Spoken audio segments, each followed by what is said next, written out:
Assalamualaikum warahmatullahi wabarakatuh. Kami dari kelompok C ingin mempresentasikan tentang capstone project kami yang berjudul Rancangan Sistem Informasi Buku Tamu Terintegrasi Form Konsultasi Berbasis Web untuk Optimalisasi Pelayanan Publik pada Bagian Pengadaan Barang Jasa Setda Kota Denpasar. Sebelum itu, perkenalkan nama saya Ria Eka Safitri, NIM 05225491 dari jurusan Sistem Informasi BPJJ Denpasar. Selanjutnya rekan saya. Perkenalkan, nama saya Angga Setiawan. Nomor induk mahasiswa 04905477. Saya berasal dari UPPJJ Palembang dengan prodi Sistem Informasi. Nama saya Abdullah Adi Prastia dengan NIM 0497366765, Sistem Informasi UPBJJ Jakarta. Nama saya Putri Hapsari dengan NIM 0509262238 dari UPBJJ Jakarta dengan prodi Sistem Informasi. Perkenalkan, nama saya Forensia Christine Valentina Silaban, NIM 0498299353. Saya dari UPJJ Pekanbaru dengan prodi Sistem Informasi. Baik, untuk yang pertama adalah latar belakang yang akan dijelaskan oleh rekan saya, Bapak AA. Baik, saya akan jelaskan mengenai latar belakang. Yang pertama, proses pencatatan tamu masih menggunakan buku manual. Kemudian yang kedua, data konsultasi belum terdokumentasi secara digital. Kemudian yang ketiga, rekap laporan pelayanan membutuhkan waktu lama. Kemudian yang keempat, resiko kehilangan data cukup tinggi. Kemudian yang kelima, dibutuhkan sistem pelayanan berbasis web yang terintegrasi. Untuk kesimpulan dari latar belakang ini yaitu permasalahan utama pada layanan PBJ Kota Denpasar ini terletak pada proses administrasi dan konsultasi yang masih bersifat manual sehingga menyebabkan data yang tidak terintegrasi, kemudian sulit ditelusuri, serta kurang mendukung pengambilan keputusan berbasis data. Oleh karena itu, pengembangan sistem informasi buku tamu dan konsultasi berbasis web menjadi solusi strategis untuk mewujudkan layanan yang lebih efisien, terdokumentasi, transparan, dan akuntabel melalui pengelolaan data serta pengetahuan organisasi yang terpusat. Demikian penjelasan mengenai latar belakang. Untuk tujuan penelitian dan cakupan sistem akan dijelaskan oleh rekan saya, Bapak Adi. Dipersilakan. Baik, untuk yang selanjutnya adalah tujuan penelitian dari sistem informasi yang dikembangkan.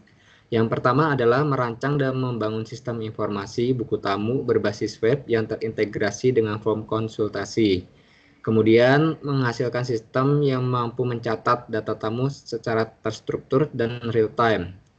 Kemudian menyediakan fitur pencatatan hasil konsultasi oleh petugas. Kemudian menghasilkan laporan kunjungan dan analisis permasalahan secara otomatis.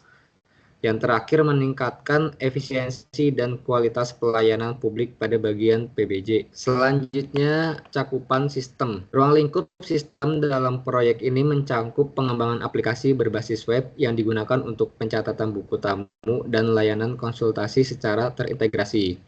Proses dimulai dari tamu yang mengakses link untuk mengakses form, kemudian menginput data diri dan tujuan konsultasi. Data yang masuk akan tersimpan ke dalam database dan dapat diakses oleh petugas melalui dashboard untuk dipantau dan ditindaklanjuti dalam proses konsultasi hingga pencatatan solusi. Selanjutnya, untuk metode pengembangan sistem, use case dari IRD akan dijelaskan oleh rekan saya, Ibu Putri. Dipersilakan. Di sini saya ingin menjelaskan mengenai metode yang digunakan dalam membangun sistem simple PBJ ini.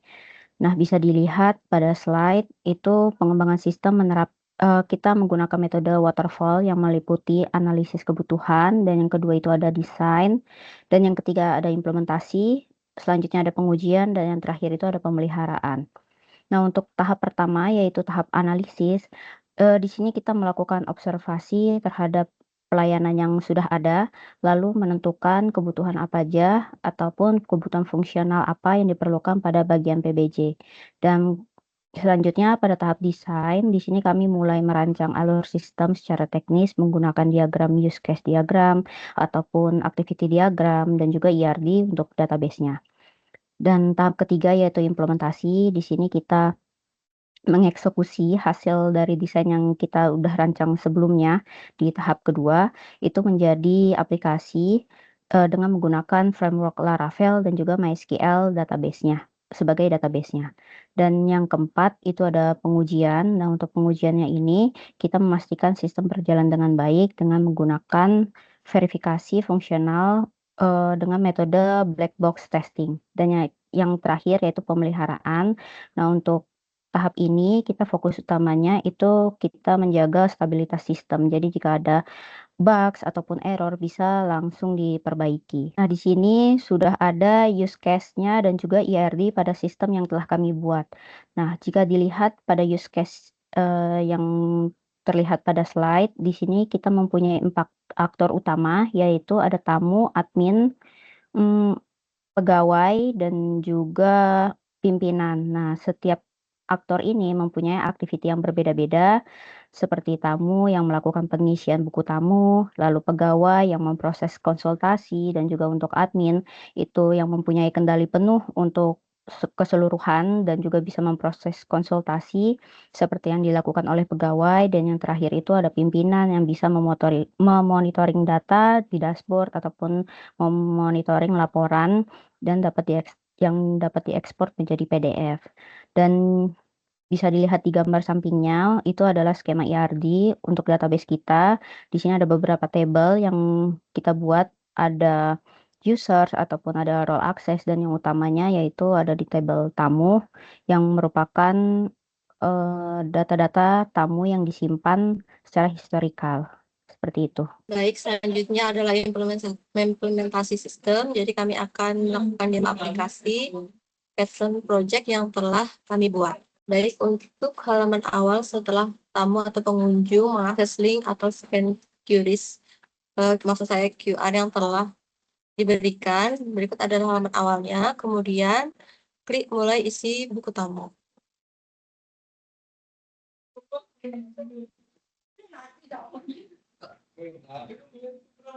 Kemudian di sini kita pilih merupakan pelaku usaha atau instansi pemerintah, kemudian kita isi namanya. Selanjutnya kita masukkan nick-nya.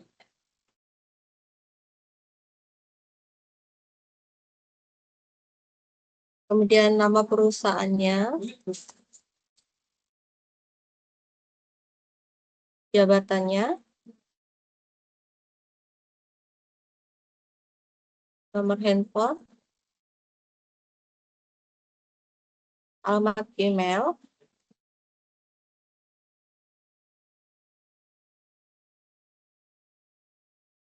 kemudian tujuan konsultasi, berikut kendalanya.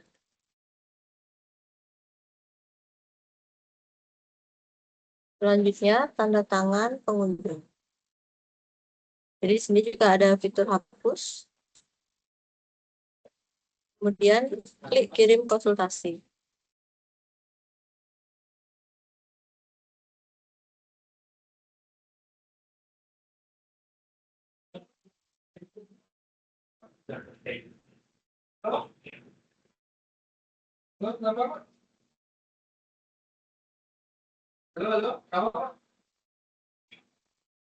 Kita ulang.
Baik, sudah terkirim. Tadi ada error kemungkinan karena duplikat untuk email yang digunakan. Kemudian selanjutnya kita ke halaman admin.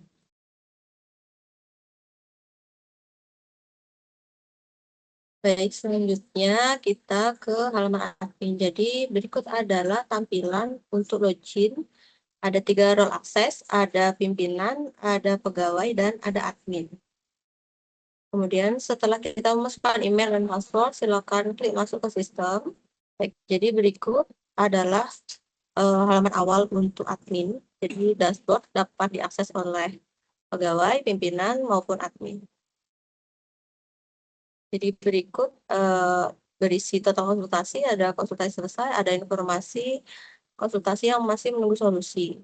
Kemudian juga masih ada persentase status konsultasi, persentase tujuan konsultasi, dan distribusi subbagian. Jadi berapa jumlah tamu yang datang per subbagian. Kemudian ini adalah menu untuk konsultasi tamu. Jadi hanya dapat diakses oleh pegawai dan juga admin. Selanjutnya untuk itu kita klik detail. Nah, di sini kita akan memberikan solusi pada saat kita menangani konsultasi.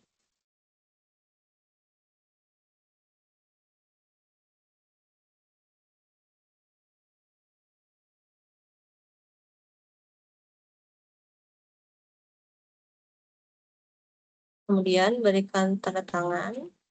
Selanjutnya di sini kita berikan status tindak lanjut, apakah belum eskalasi, atau selesai. Kemudian kita simpan berkas solusi dan update status. Nah, jadi berikut sudah tersimpan datanya, dan data ini juga akan terkirim melalui email pengunjung pada saat itu. Selanjutnya, pada bagian data master, ada data master subbagian, kemudian tujuan konsultasi, dan akun pegawai. Di sini admin dapat melakukan create, update, dan delete untuk data master. Ini untuk data master hanya dapat dilihat atau diakses oleh admin saja.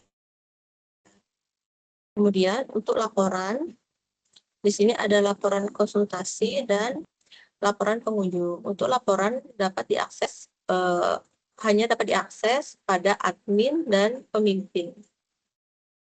Jadi sini ada tanggal awal, tanggal akhir, status, dan filter data, dan ekspor dokumen. Kemudian untuk laporan pengunjung ada filternya ditambahkan untuk jenis tamu. Jadi kita bisa melakukan filter data pelaku usaha atau instansi pemerintah yang kita inginkan. Jadi coba kita ekspor.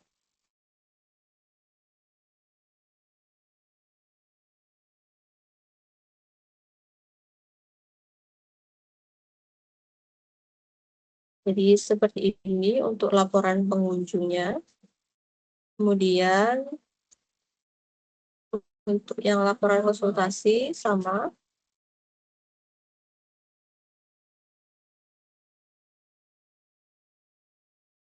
Jadi seperti ini untuk laporan konsultasinya. Jadi perbedaannya untuk laporan konsultasi berisi semua informasi dari identitas sampai permasalahan dan juga tanda tangan tamu dan pegawai. Jika untuk yang laporan pengunjung berisi identitas pengunjung saja.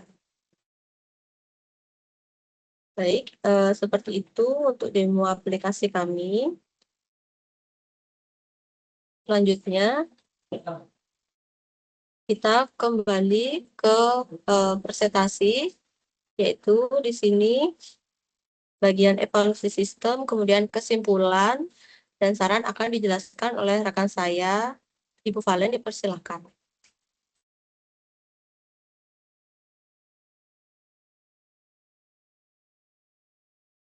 Untuk evaluasi sistem ada 3. Yang pertama, sistem mempercepat proses pelayanan.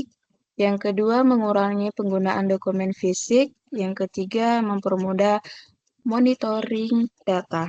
Selanjutnya, kesimpulan dan saran. Yang pertama, kesimpulan. Kesimpulan itu ada 3. Yang pertama, sistem Simple PBJ berhasil dibangun menggunakan Laravel dan MSQL. Yang kedua, sistem mampu meningkatkan efektivitas pelayanan. Yang ketiga, proses pengelolaan data menjadi lebih cepat dan struktur. Sarannya, yang pertama membangun koneksi dengan portal LKPP atau sistem Pemda untuk mewujudkan single identity. Yang kedua, optimalisasi kode, penanganan bug, dan otomatis cadangan atau disebut database. Yang ketiga, edukasi penggunaan internal secara kontinu dan penyusunan panduan teknis lengkap. Baik, itu adalah presentasi dari kami, kelompok C. Kurang lebihnya mohon maaf. Wassalamualaikum warahmatullahi wabarakatuh.